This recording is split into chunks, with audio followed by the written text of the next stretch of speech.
the floor, Madam Clerk. We do have a quorum. Well, good morning, everybody. I'm going to call to order the meeting for the special meeting for the Board of Directors for the Reno Sparks Convention Visitors Authority for September 1st. It's 9 a.m. At that time, in the Pledge of Allegiance, sir.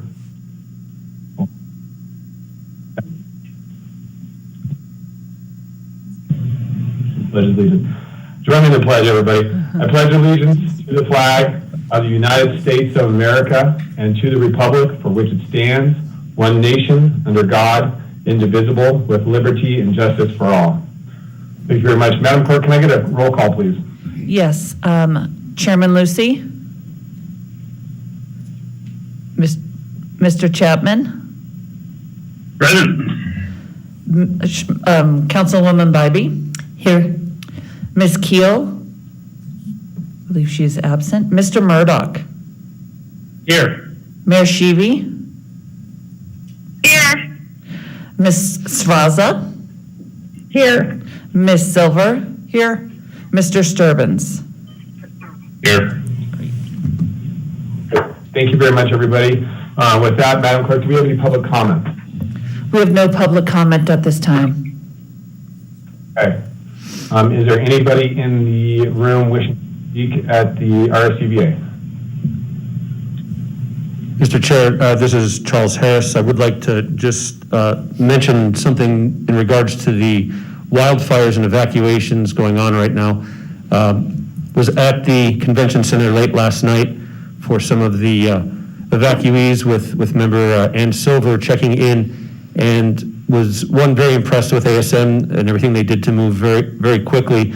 We talked to the Red Cross people and would like to make sure it's on record that while they appreciate people wanting to donate towards the cause and help people who have been evacuated, what they are suggesting is that people go to redcross.org, go to the donate section of the website, and they can then tag Nevada wildfires for specific cash donations that will be made towards people in need currently, and that those donations are much better than any food or clothing or things that they don't have the capabilities of distributing at this time.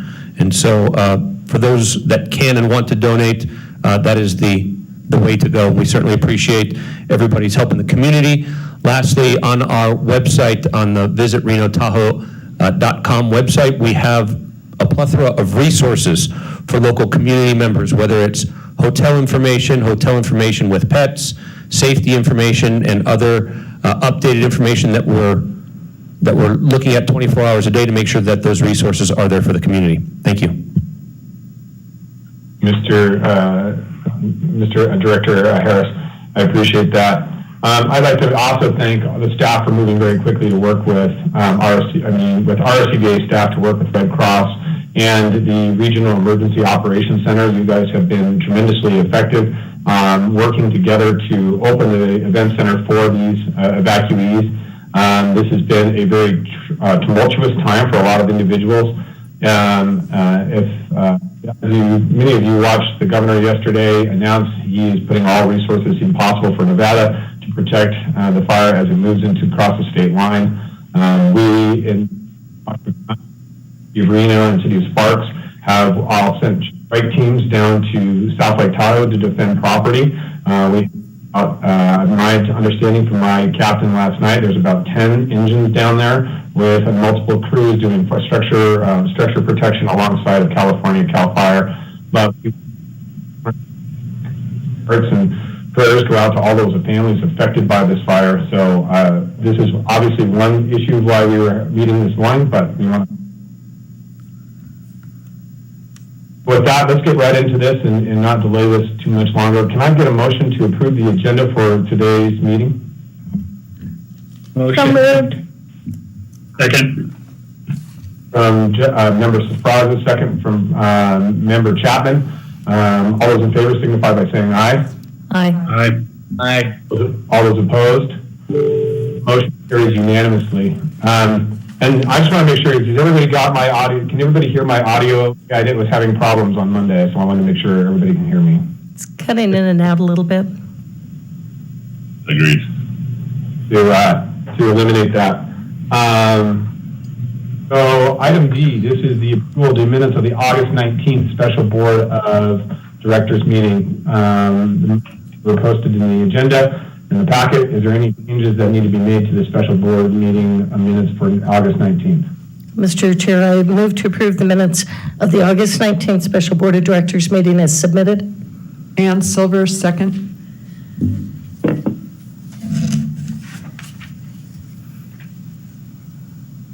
Yep, we lost him. Call for the vote. All those in favor signify by saying aye. Aye. I'll abstain, Mr. Chair, as I was absent. Okay. Mention from Mr. Chapman, as he was absent from that meeting. Experience with all other members voting. On to item E1. This is the review, discussion, and possible regarding temporary facility usage in times of poor air quality. Brought forth by myself and a few other members.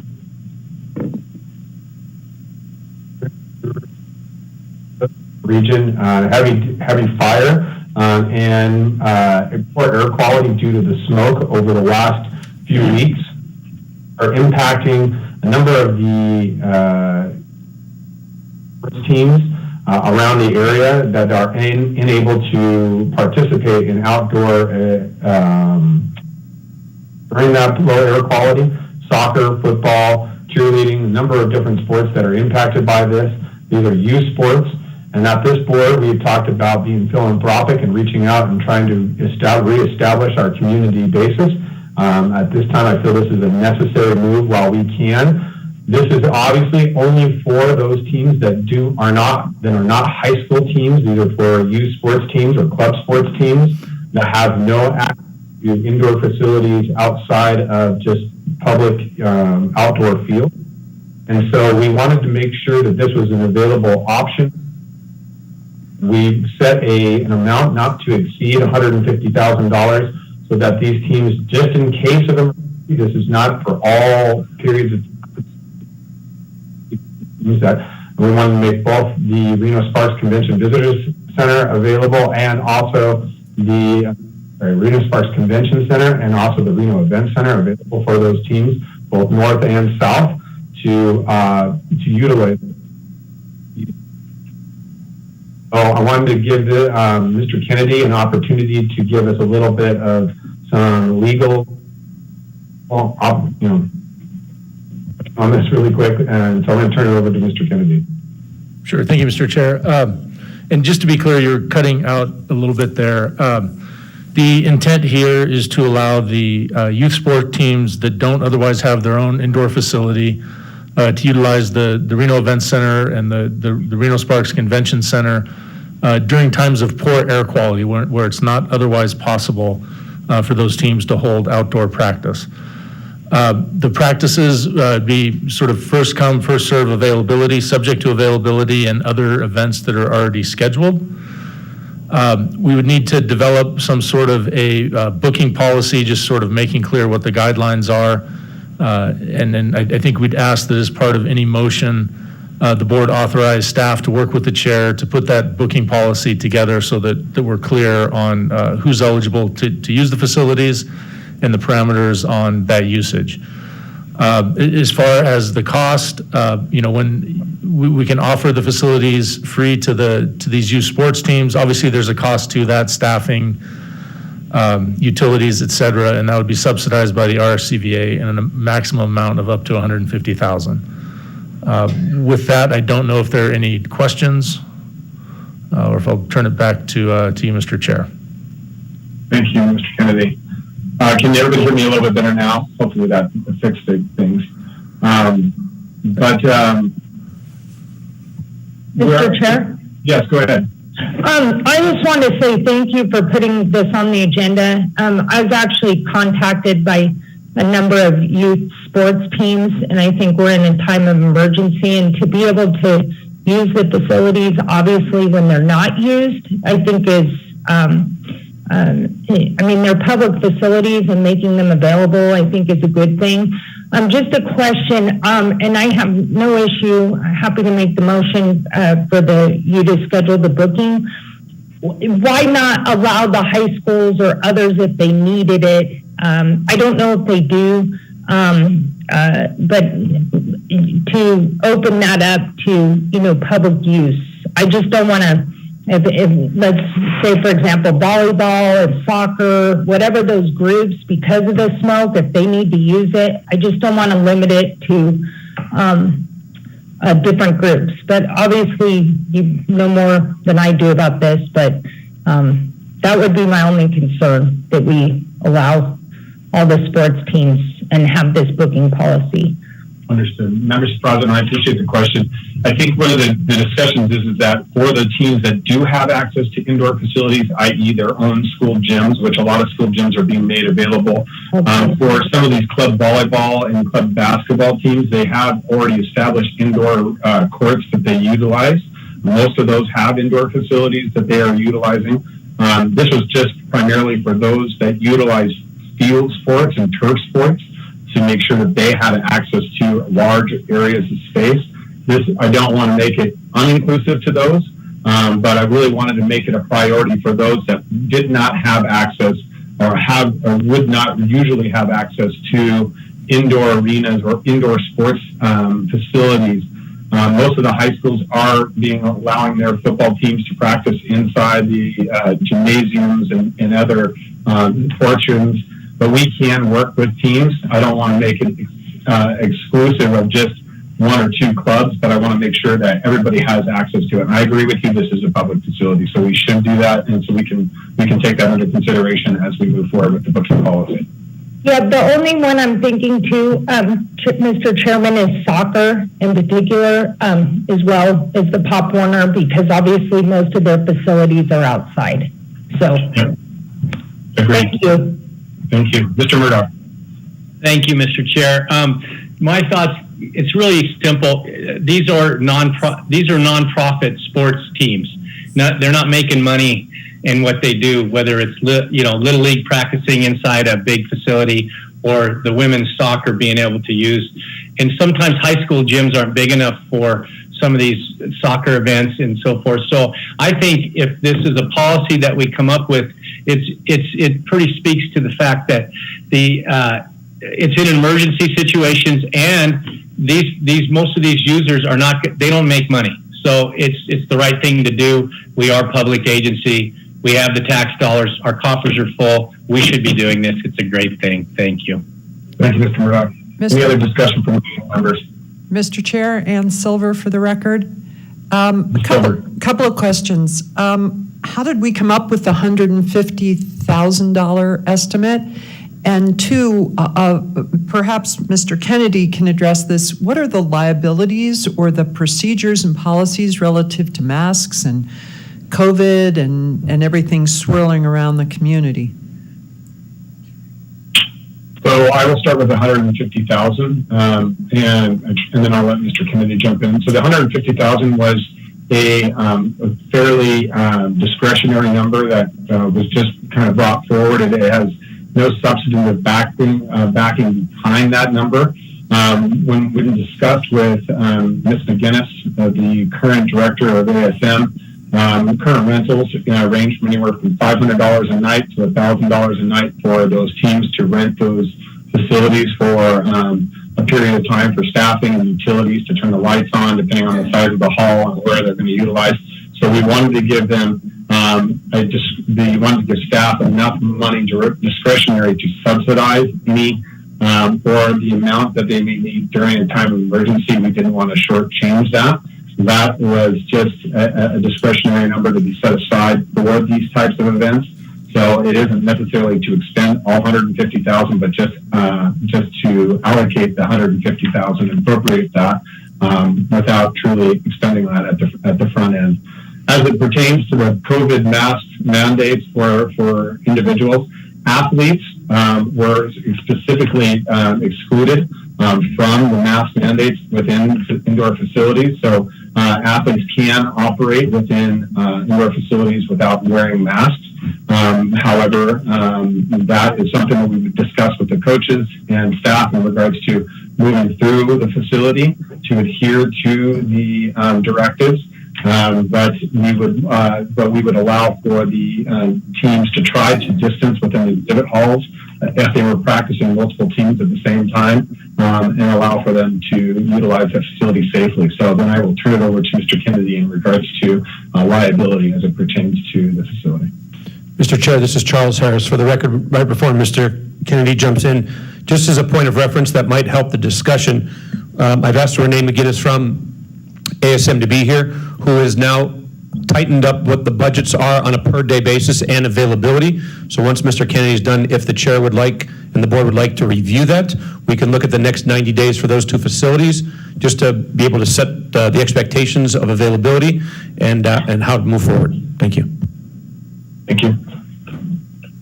Thank you, Mr. Chair. So on the liability issue, typically these leagues, Pop Warner, the youth soccer leagues, they carry their own insurance policies. They insure their teams.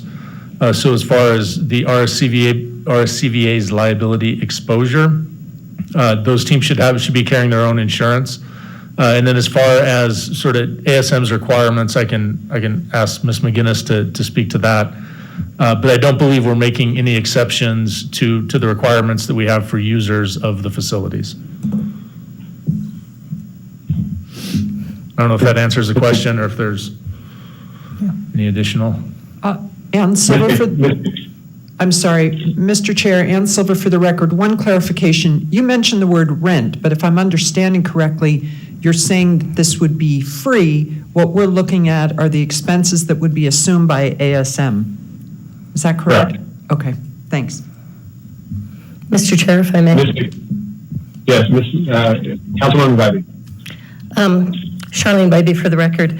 I agree that if we have the ability to use, to help the community and help those youth sports teams, I do support that. I do have a couple of concerns on the scheduling.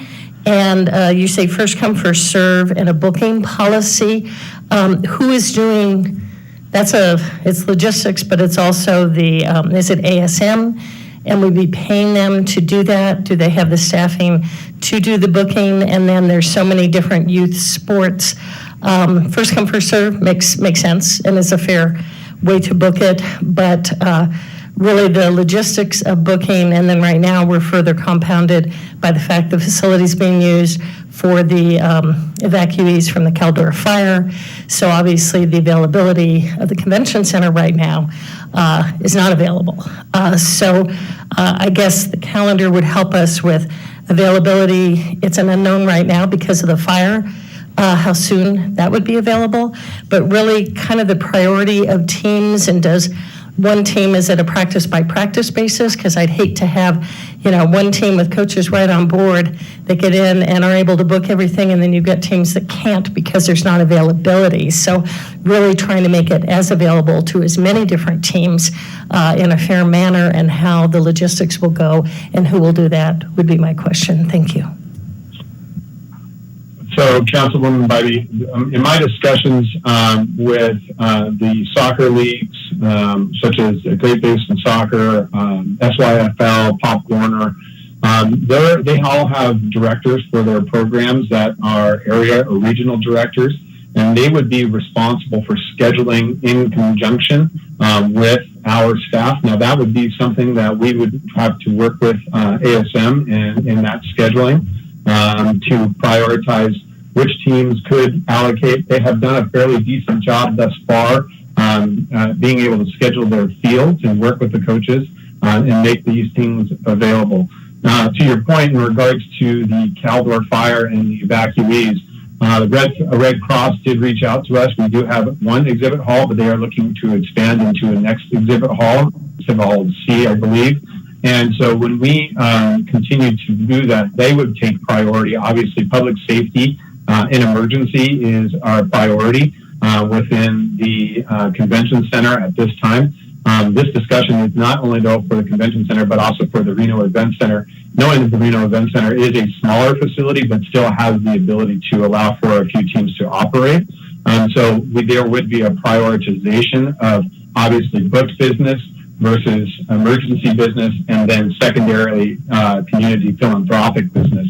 And so we would put that in some sort of an order so that we could appropriately schedule individuals. So I want to assure everybody that our priorities would stay with our primary business and then also the emergent business first before we would offer this up. But if there was no emergent business and no booked business, we wanted it, and the facility was, so to speak, dark at that period of time, we would want to make that available at that through this policy to allow those teams to participate if air quality was such that they could not practice outside in an outside environment. So that would be that answer for you. Hopefully that covers your question. It did almost, Mr. Chair, just a follow-up. When you say staff, our staff that's scheduling, is that our CVA staff or is it ASM? That would be ASM. ASM has they do most of the scheduling for us for the facilities and know which coming in. So it would go through ASM, not our staff. Okay, so the budgeted amount would be to cover the expenses of ASM staff to do the booking. Yes. Okay, thank you. All right. Mr. Chair, is the Livestock Event Center and those facilities over there potential use as well? The Livestock Event Center is not a potential use because we don't have flooring. All of our arenas are dirt and sand. Most of those facilities would not be able to be utilized for these types of sports. However, we have put in flooring for wrestling events in those facilities before, but that's just an expensive endeavor to do so. And so we probably would not move forward with putting up the Livestock Event Center on an emergency basis. Mr. Murdoch. Thank you, Mr. Chairman. This is for Ben. Ben, having read the ASM contract, the RSCVA has the ability to do anything they want if, as Charles could tell ASM exactly what he wants. That's written in the contract. So to clear up the air here, it's already in a contract that this is easy to do. And I said, Ben, there shouldn't be any problems with Charles being able to dictate what we do here and us funding it. And it's in the contract. So I think if we all understood that, we'd feel a lot better and not have to worry about the smaller details because, as we know, everybody's a pro in this. Thank you. Mr. Chapman. Thank you, Mr. Chair. Andy Chapman for the record. Just two quick questions. I'm assuming the funding that we would put to support this would not include any, facility augmentation such as turf or equipment, anything like that. I mean, these teams might come in and say, gee, we need this, that, or the other. They're going to be responsible for all that. So I just want to clarify that. And then what is the communication plan? And I would assume our RSCVA staff would assist in some of that in doing that outreach to the teams. Obviously, me and the team sound like they've already approached some of the board members and the Chair Lucy as well. But to make sure that information is getting out to the teams that may not be aware to kind of answer some of the questions about availability and first come, first serve so that, folks are aware of this opportunity and have that chance to get in there. Thank you.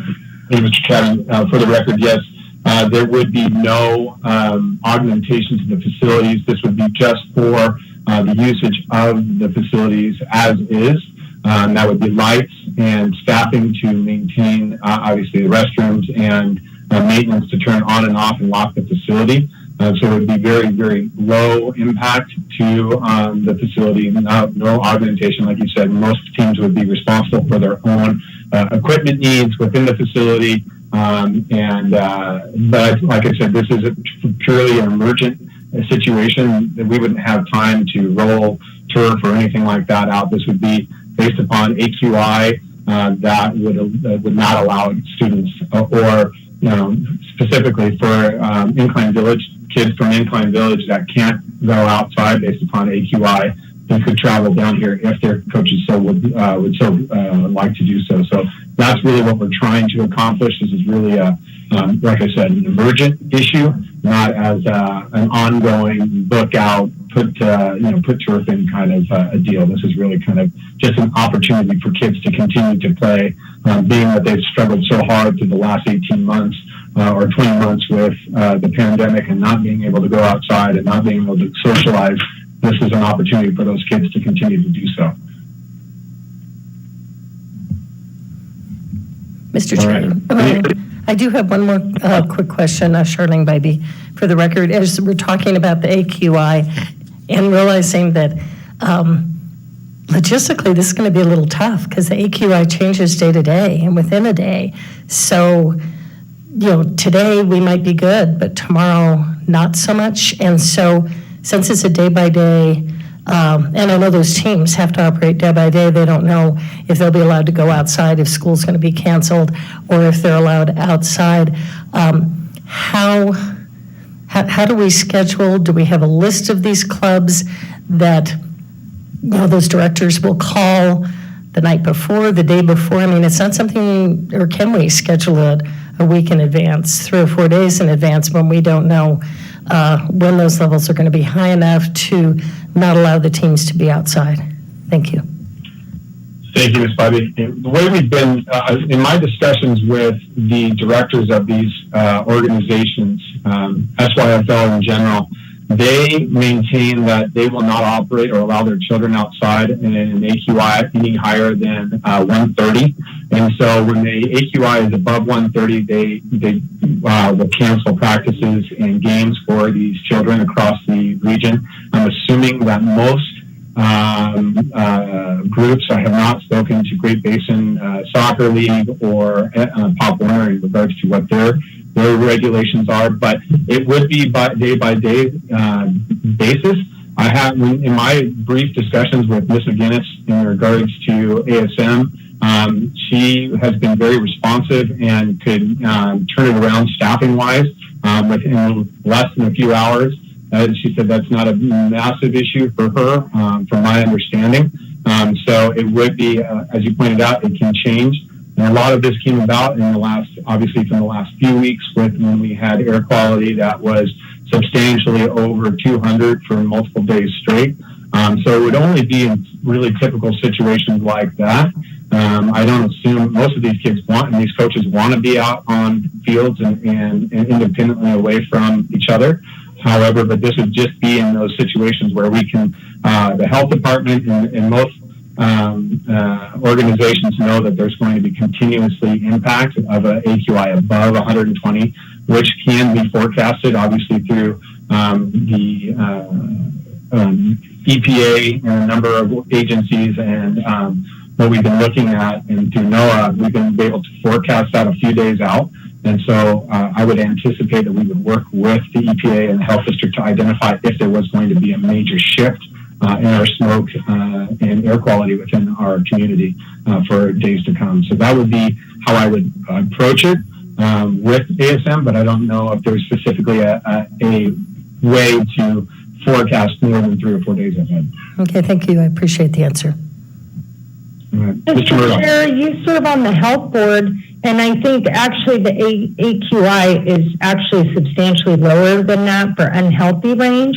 So I just feel like we're getting in the weeds. I'm comfortable with you. If bad air quality is bad air quality, we don't want our kids in it, giving the flexibility. I think you've been in contact with these folks for the weeks.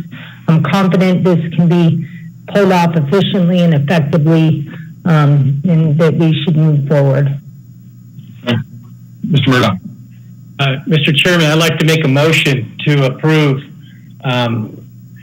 however you want me to explain it, read it. Usage is subject to availability, free of charge to youth sports teams and high school teams with the annual cost to be subsidized by the RSCVA in the amount not to exceed $150,000. The board may take action. I'd like to make that motion. Okay. Well, I have now a motion on the floor. Do I have a second for that motion? I have a second with a slight modification. Okay. Member Sprague. I just think, Rick, you should put in that they have to have the liability insurance. Mr. Chair, I'd like to add that they would be naming us on their liability insurance as to protect the RCVA as a second insurer. All right. Thank you. I have a motion and a second motion from Member Murdoch, a second from Member Safaza. And Any further discussion? And Ms. yes, Silver. I'm very interested in the report that I understand Ms. McGinnis may have relative to staffing and costs. I mean, we're experiencing massive shortages in hiring. I don't know what ASM is able to get in terms of staffing, but I'd like to hear her report. She's here, and I think it would be important for us to at least hear the details. I don't have objections to everything everyone has said relative to assisting kids and coaches and teams be able to do what they need to do. It's important for our youth, but I would like to hear the report before we vote. All right. Ms. McGinnis, are you there? Hold on, how do I turn this on? Just on our way to the mic there Yes, now. I am. Can you hear me? We can hear you, Ms. McGinnis. Okay. Go ahead. All right, hold on just a second. Chairman and members of the board, it's a pleasure to be here. Thank you. And I'm getting a little technical help. Please bear with me.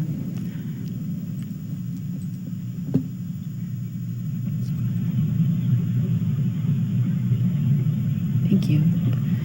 All right, so I did put together a little slideshow of the occupancies, the current occupancies. Let me go back. I just went too far. Can I get help again, please? Thank you. I apologize.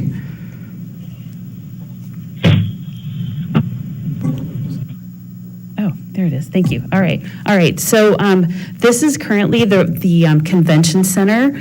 We do have one hall occupied right now with evacuees for Red Cross. We also have a convention inn taking 3 other halls. Red Cross last night reached out, and we're in the middle of contracting another hall for them for additional evacuees. So for the next 3 days, we have nothing available. Beginning on the weekend, as you can see, green is what's contracted, blue is what's available, and then yellow is what is in the process of being contracted. So, and then one notation. Can you blow up this image? Because I don't have anything. Can't see it. Okay, hold on. Like, it needs to be put on the full screen, please. Okay.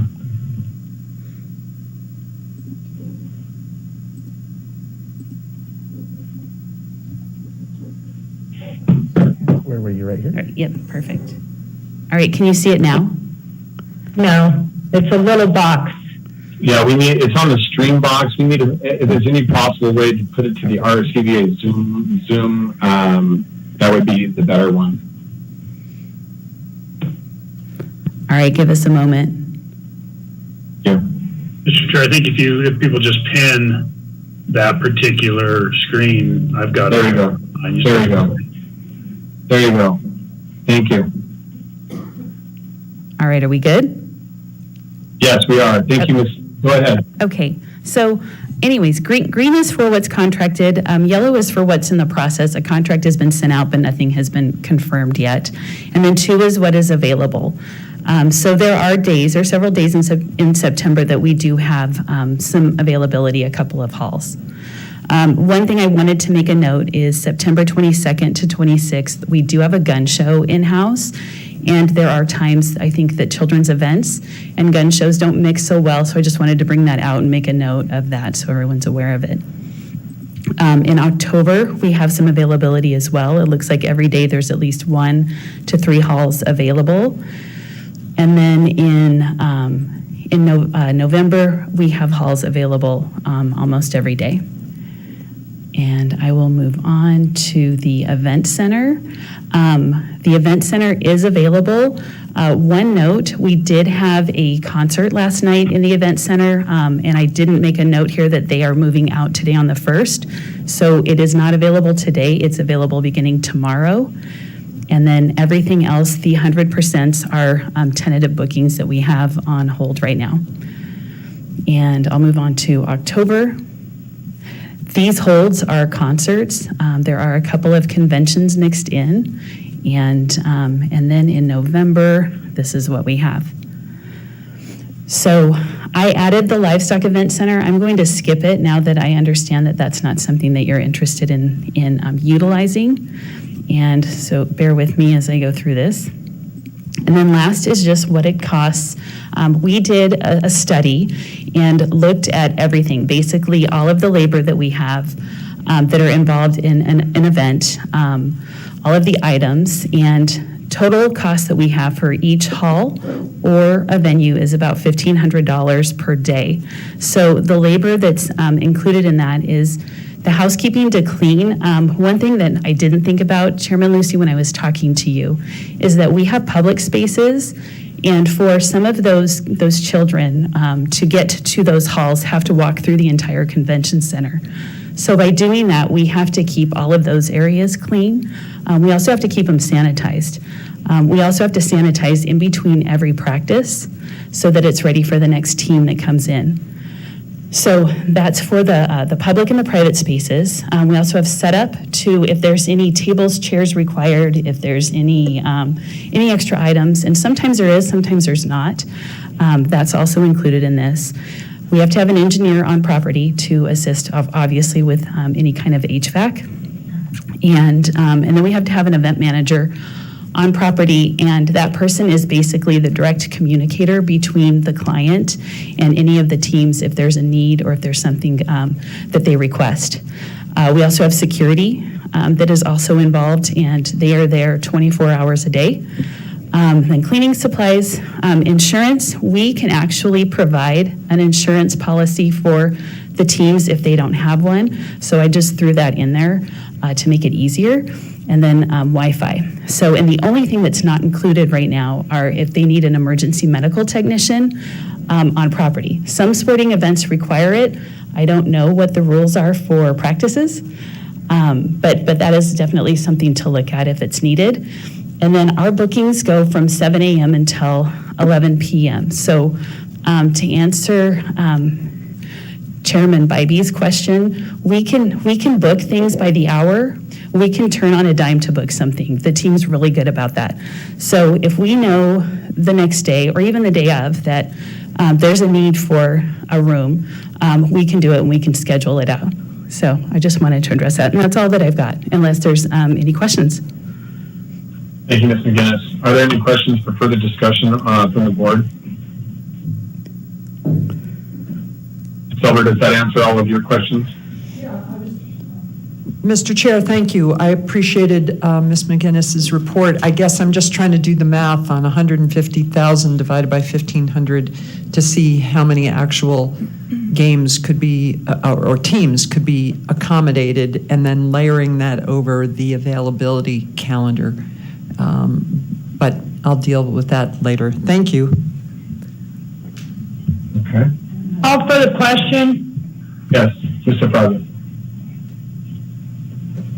Member Sopraza, go ahead.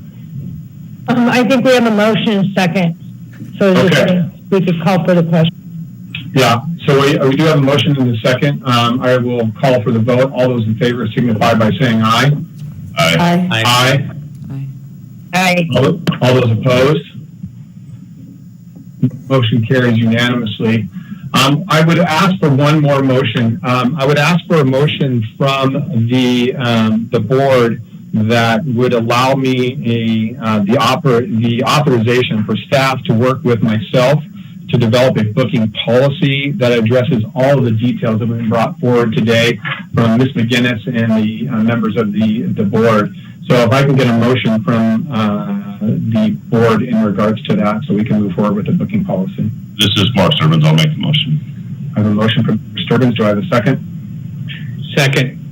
Second from Mr. Murdoch. Any further discussion? I call for the vote. All those in favor signify by saying aye. Aye. Aye. All those opposed? Motion carries unanimously. Thank you very much, everybody. I do appreciate everybody's willingness to participate this morning in this discussion.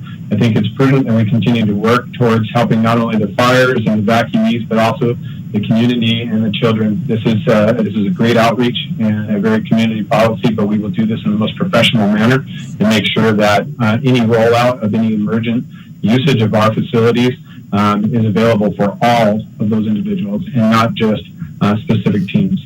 So thank you. I do appreciate that. We are on to item F.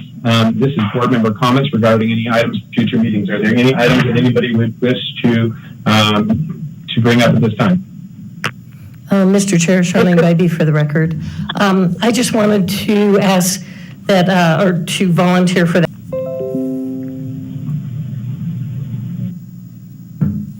You're muted, Chair. Thank you, Mr. Chapman.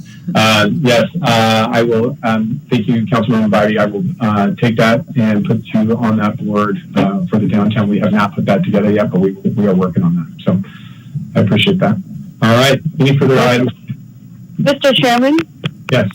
not that I want to put future agenda items on, but I did want to say, hold on, I'm doing this through my phone because I'm driving.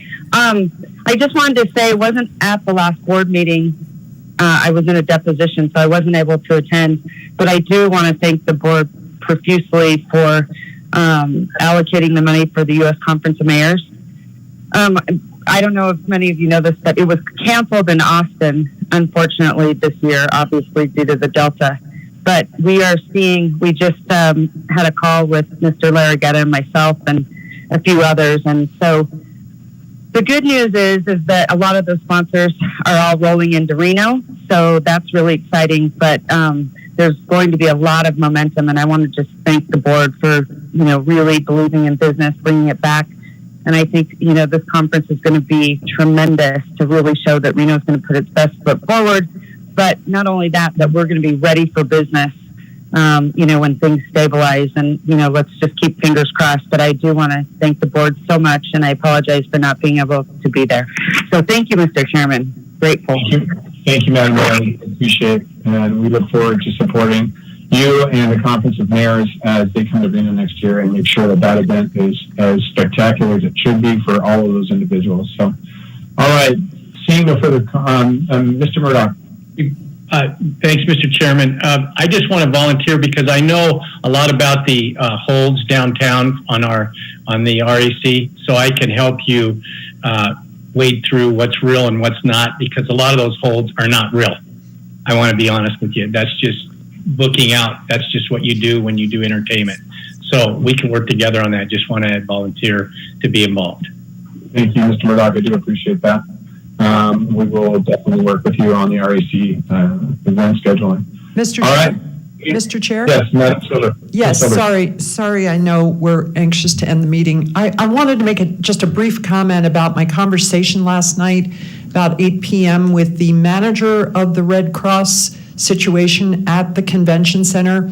And Mr. Harris was with me. He specifically stated to us that they would rather not have a second hall at the convention center, but would rather go to the Reno Event Center because there are actual showers there. And he would find that a preferable location for any extra individuals that need to get evacuation relief. I just wanted to add that for the record because he specifically stated to us that that's his preference rather than increase a hall at RSCVA. Okay, thank you. Thank you, Ms. Silver. In my conversations, I'll add, in my conversations with the REOC and our emergency manager, my understanding that the first night, not last night, but the night before, we had 11 individuals and a few animals within the facility. I don't know how many individuals moved in last night. I haven't gotten that report yet this morning yet, but I do want to make sure that we continue to focus on those evacuees and anybody affected by the Caldor fire first. And like I said, that is our priority. And I will continue to work with our emergency management system and also the Red Cross to make sure that we are adequately prepared for those individuals. And we have been in close contact with Douglas County and are continuing to work with the state as well, the DEP. So we will continue to do that and relay that information to Mr. Harris and ASM, to the board, to the best of our ability as we continue to move forward. So thank you all for your time. I appreciate it this morning. Mr. Chapman, I'll turn it over to you.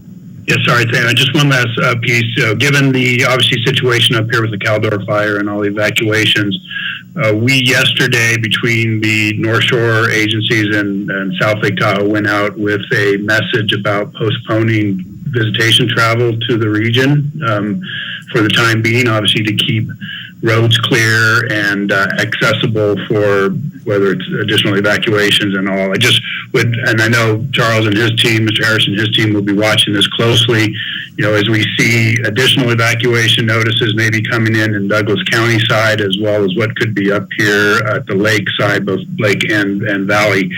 It may be prudent for us as the RSCDA to be ready to make some statements in that regard as well. Obviously, I know it's a little bit different down in the Reno-Sparks area right now, but we should at least make sure people are understanding what is happening. And again, we are right now, our position is, you know, postpone your travel, which of course is a hard position to be in as a visitor bureau, but it is the right one to be. So just wanted to throw that out for consideration at the staff level. Mr. Chair, Charles Harris, if I can make a quick statement, if possible. The numbers that we got from the Red Cross as of folks that were in the facility last night were 153, so it has spiked. It's a fluid situation with the closing of the Gardnerville and Carson City facilities. There is an expectation that we will see an increase of folks coming through. And to Mr. Chapman's point, we have certainly altered our messaging and content that's going out regarding the lake. We're very, very sensitive about that, certainly from a business standpoint. Reno is open for business. The hotels are rather full, whether it's for the rib cook-off or the holiday weekend, and certainly a lot of the select service and other hotels that do have availability are making themselves available for folks that need that. Again, that's being posted on our website. And Andy, to your point, we will stay very close and monitor messaging both for the lake and for Reno as it are distinct, two different messages. Thank you. Mr. Harris, too, really, obviously this is not agendized to discuss, but I want to make sure if there's any opportunity for any of the board members to utilize some of our temporary services that we may have contacts with, as United Site Services, Sandy Hut, different things like that, to provide shower facilities. I know we've been able to contract those types of pieces of business and bring those facilities in. Is that something that we potentially could do within the ASN, within the convention center, so that those individuals would have access to showers and different? I know we could do that, and we have done that, and we built the Edison housing project for COVID individuals that needed to isolate in quarantine. And so that's something that if we could look at, or if we need to call a meeting, or if you can execute something like that to get shower facilities, I would hope that you would move forward getting shower facilities and working with ASM into the convention center in conjunction with the Red Cross to get that dealt with for those individuals for the time being until this fire is under control. Chair Lucy, Charles Harris for the record, did have a conversation last night with the Red Cross folks, and they did mention that they were looking to get portable shower facilities brought to the facility in the next day or two. Again, fluid, they're working through that right now, but that is a question we asked last night. Okay, great, thank you. All right, seeing any further comments from any of the board members? Seeing none, I'll close this item. Madam Clerk, is there any further comments from the floor in regards for public comment? No public comment at this time. All right, thank you very much, everybody. We are adjourned. I appreciate your time this morning. Thank you.